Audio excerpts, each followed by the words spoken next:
Hello दोस्तों, नमस्कार। आप सभी को हिस्ट्री की जीत की इस प्लेटफॉर्म के ऊपर आज के क्लास में सीखेंगे हम लोग हड़प्पा सभ्यता के विषय में। तो प्राचीन भारत का इतिहास हड़प्पा सभ्यता की खोज से पहले वैदिक कल्चर से शुरू होता था, पर एक ब्रिटिश अधिकारी थे जिनका नाम था चार्ल्स मेसन। उन्होंने 1826 में हमारा ध्यान जो है वो इस ओर आकर्षित किए। बाद में 1856 ईस्वी में जॉन ब्रंटन और विलियम ब्रंटन के द्वारा जब हड़प्पा नगर का सर्वेक्षण किया जा रहा था, सड़कों के निर्माण के लिए रेलवे पटरियां बिछानी थी, तो लगभग 1 से 2 किलोमीटर के डिस्टेंस में उन्हें ईंट की कतार दिखाई दी जो कि वर्तमान के ईंटों से काफ़ी ज़्यादा मेल खाता था। और उन्होंने इसकी वास्तविकता को समझा नहीं। फिर अलेक्जेंडर कनिंघम थे, उन्हें भारतीय पुरातत्व विभाग का जो है निदेशक चुना गया। वे जाके सर्वेक्षण भी किए, रिपोर्ट भी जारी किए, पर विस्तृत रूप से उत्खनन ना किया जा सका, जिसकी वजह से जो है यहाँ से हमें कोई एविडेंस नहीं मिल सकी। अंततः 1921 ईस्वी में सर जॉन मार्शल के नेतृत्व में दयाराम साहनी के द्वारा उत्खनन कार्य किया गया विस्तृत रूप से, जिसे कई सारे एविडेंस हमारे हाथ लगे। इससे यह निश्चित हो गया कि भारत का प्राचीन इतिहास जो है वो वैदिक कल्चर से पूर्व एक नई सभ्यता से शुरू होती है, वो है हड़प्पा सभ्यता। अब इसे हड़प्पा सभ्यता इसलिए कहा गया क्योंकि पहला इस सभ्यता का जो स्थल है वो हड़प्पा है, जहाँ से सारा एविडेंस मिली है शुरुआती दौर में। ठीक है। और दूसरा नाम इसे जो है सिंधु घाटी सभ्यता ही बोलते हैं। इसका अगर देखें सीमाकरण, तो सबसे पूर्वी सीमा का निर्धारण करता है आलमगीरपुर, ये उत्तर प्रदेश में है हिंडन नदी के किनारे।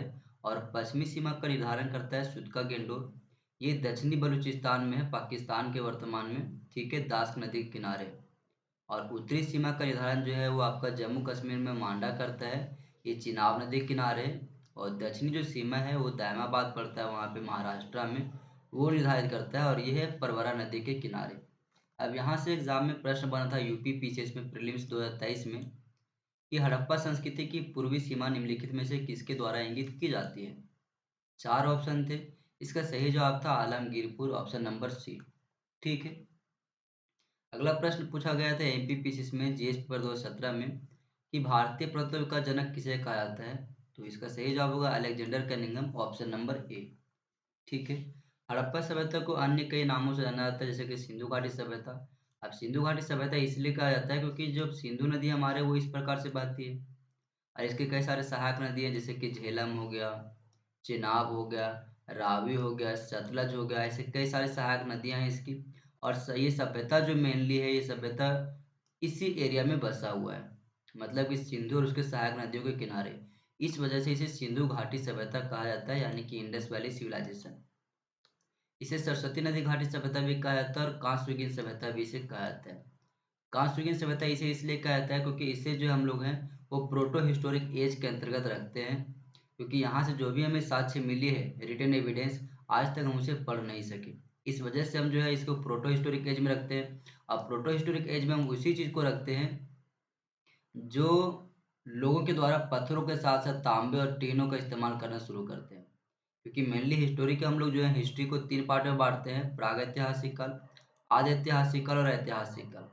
प्रागैतिहासिक काल की जो घटनाएं हैं वो पाषाण पे यानी कि पत्थरों के ऊपर आधारित है, इसलिए हम इसे जो है वो स्टोन एज कहते हैं।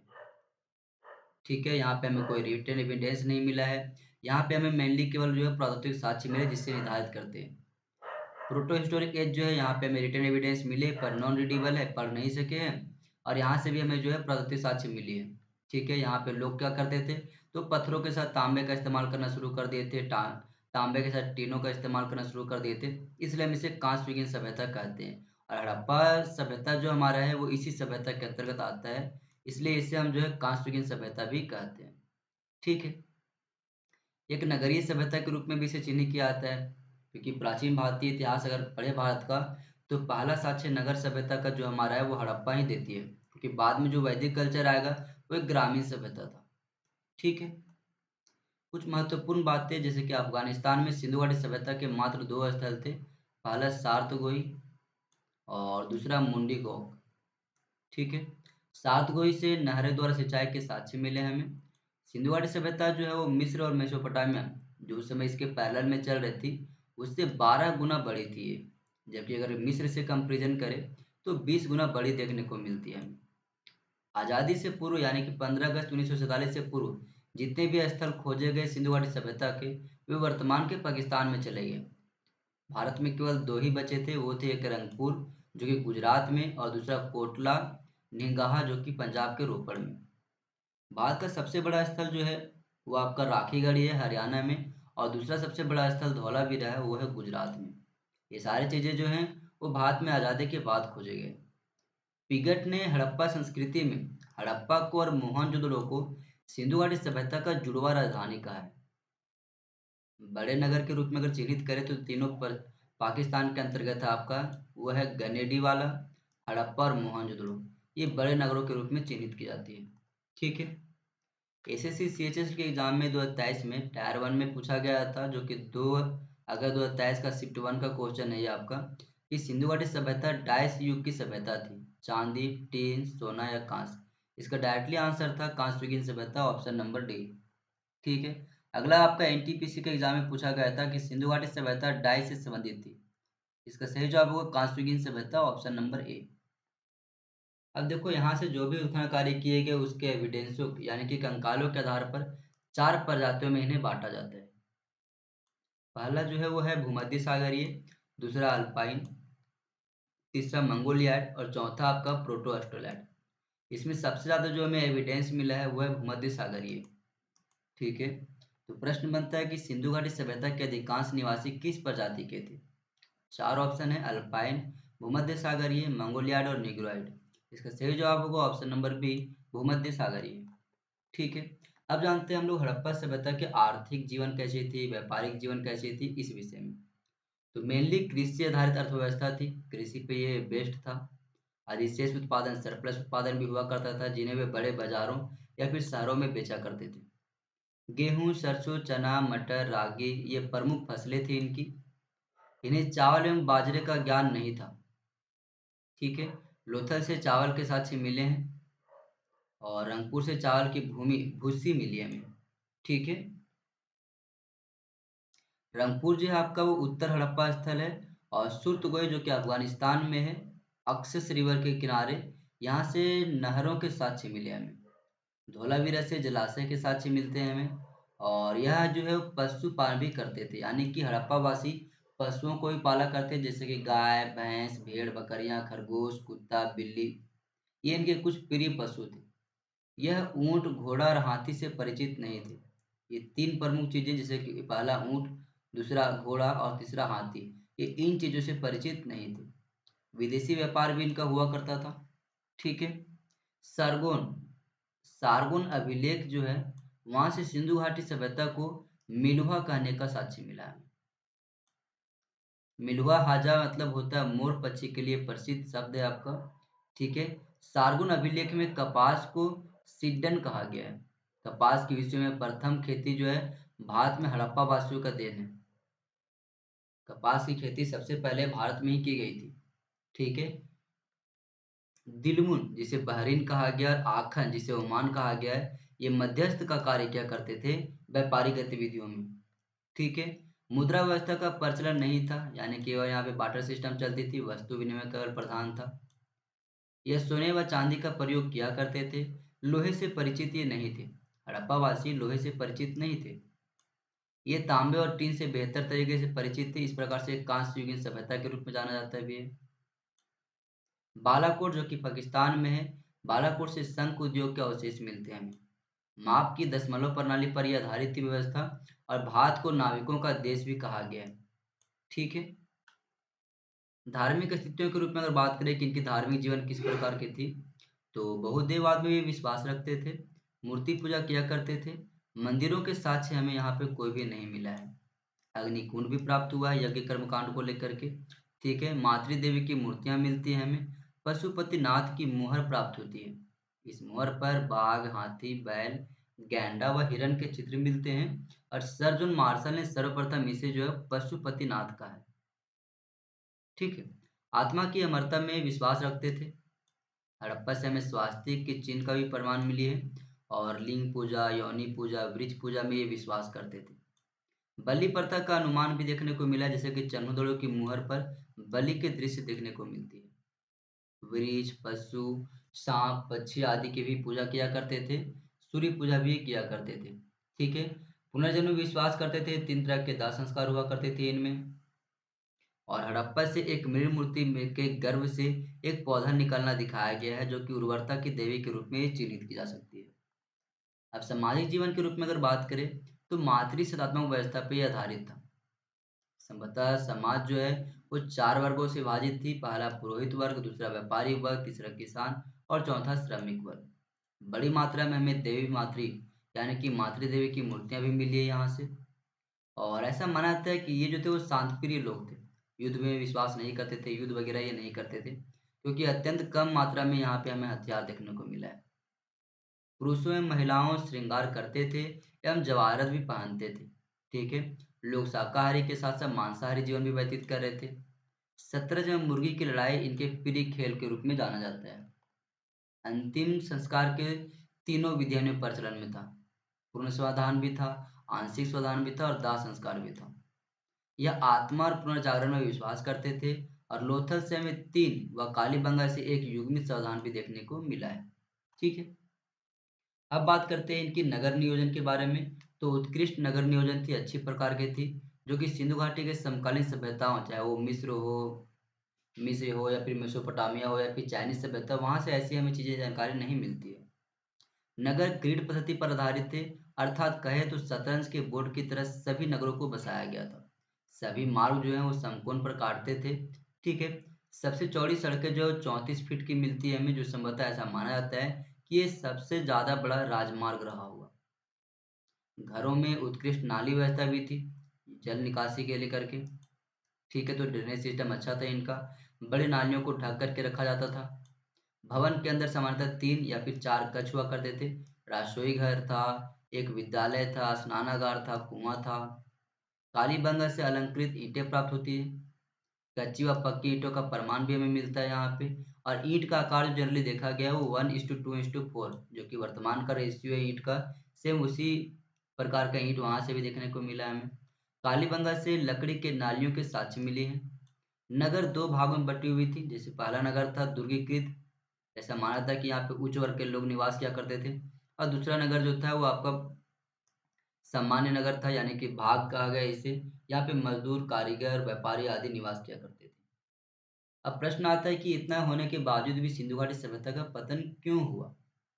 तो सिंधु घाटी सभ्यता का लगभग कहे तो 1800 ईसा पूर्व में पतन हो जाता है, परंतु इसके पतन के कारण जो है अभी तक विवादित है।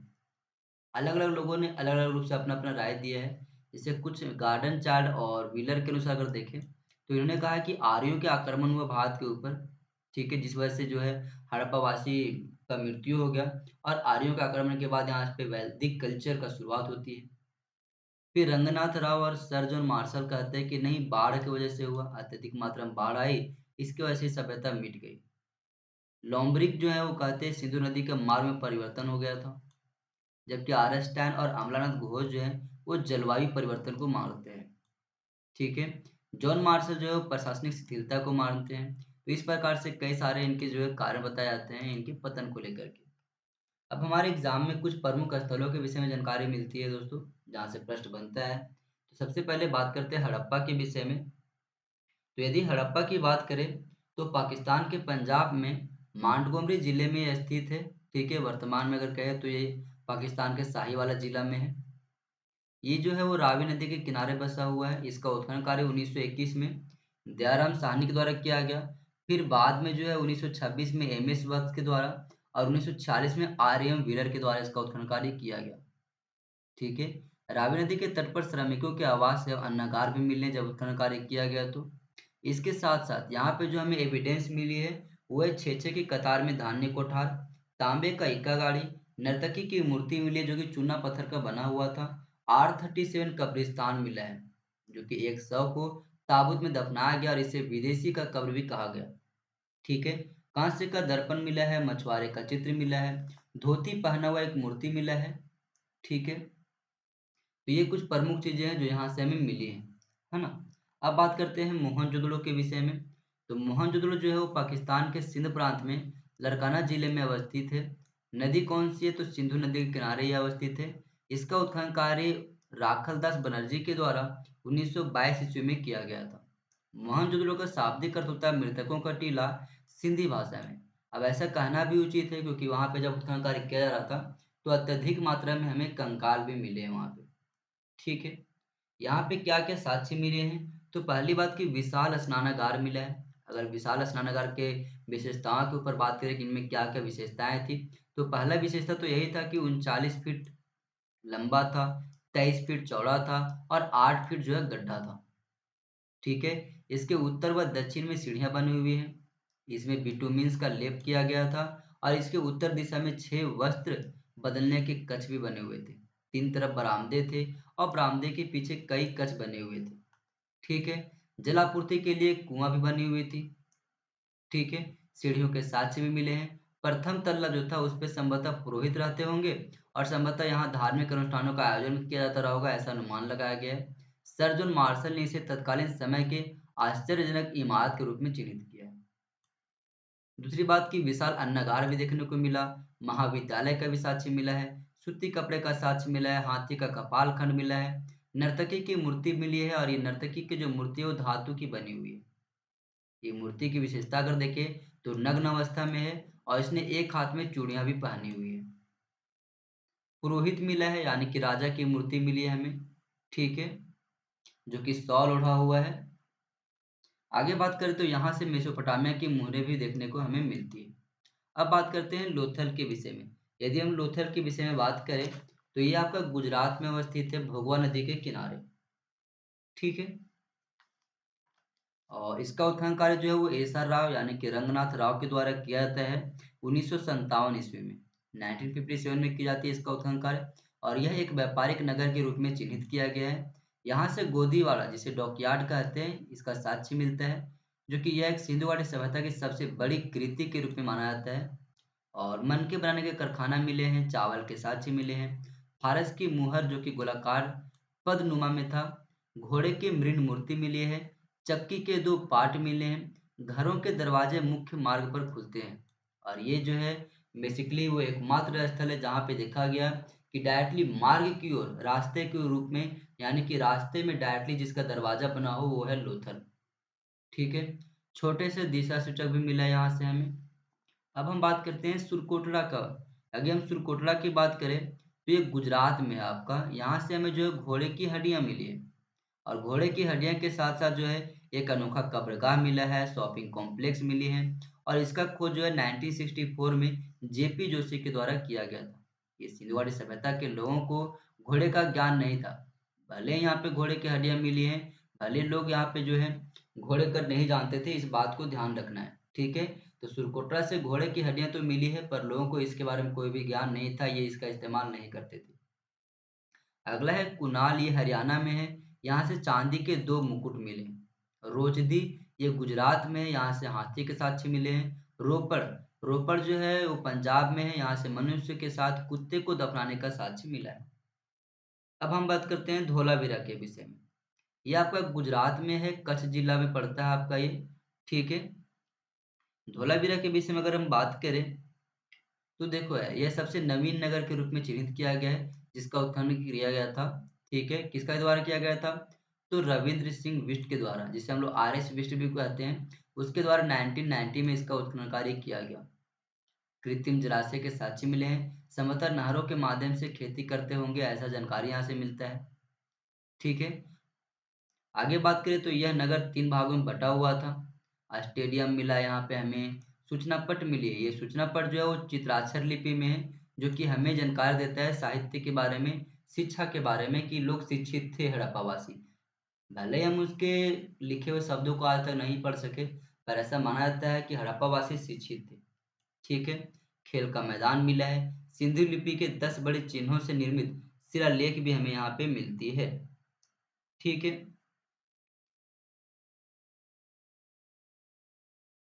आगे है चन्हू दड़ो। चन्हू दड़ो के विषय में बात करें तो इसका उत्खनन कार्य जो है वो एनजी मजमूदार के द्वारा की जाती है। डाकुओं ने बाद में इनका हत्या कर देते हैं, ऐसा मानते हैं अर्नेस्ट मैके। ठीक है, जिसके बाद फिर अर्नेस्ट मैके के द्वारा जो है उत्खनन कार्य को पूरा किया जाता है। यहाँ पे हमें साक्ष्य जो मिला है चन्हू दड़ो में वो मन के बनाने का कारखाना मिला है। ठीक है, मन के बनाने कारखाना के साथ में जो है इसे एक औद्योगिक नगर के रूप में चिन्हित करने का साक्ष्य मिला है। मुहर बनाने का काम भी यहाँ पे हुआ करता था। कुत्ते द्वारा बिल्ली का पीछा करने का साक्ष्य भी हमें चंद्रदुर्ग से मिलता है। वक्राकार ईंटें मिलती है हमें चंद्रमंडलों से। ठीक है। इसका खोज जो है 1931 में एनजी मजमूदार और बाद में 1935 में मैके के द्वारा किया जाता है। अगला है दैमाबाद। दैमाबाद से हमें रथ मिले हैं।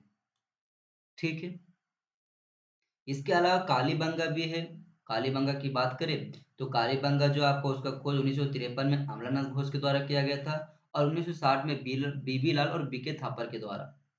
कालीबंगा से हमें जो है हवन कुंड, अग्नि वेदिका का साक्ष्य मिला है, जुता हुआ खेत मिला है, कांच एवं मिट्टी की चूड़ियां मिली है, प्रतीकात्मक समाधियां मिली है, शल्य चिकित्सा मिले हैं, बेलनाकार मुहर मिले हैं और सिंह वाला देवता मिले हैं। ये सारी चीजों को हम लोग जो है प्रमुख जो स्थल बच गए उसको अगले वीडियो में कंटिन्यू करेंगे। पर आप सबसे एक रिक्वेस्ट रहेगा दोस्तों कि आपको वीडियो पसंद आई तो चैनल को सब्सक्राइब करके रखो, अगर नहीं किए हो तो, पहली बार आए हो तो। और हाँ दोस्तों, कमेंट्स में फीडबैक में जरूर बताया करो कि यदि कुछ इम्प्रूवमेंट चाहिए तो बिल्कुल मैं अगले वीडियो में इम्प्रूवमेंट भी लाऊंगा। ठीक है। और हाँ, चैनल को सब्सक्राइब करने के साथ दोस्तों के साथ भी वीडियो को शेयर कर देना यार। अगले वीडियो में फिर से मिलते हैं एक नए वीडियो के साथ, तब तक के लिए थैंक यू।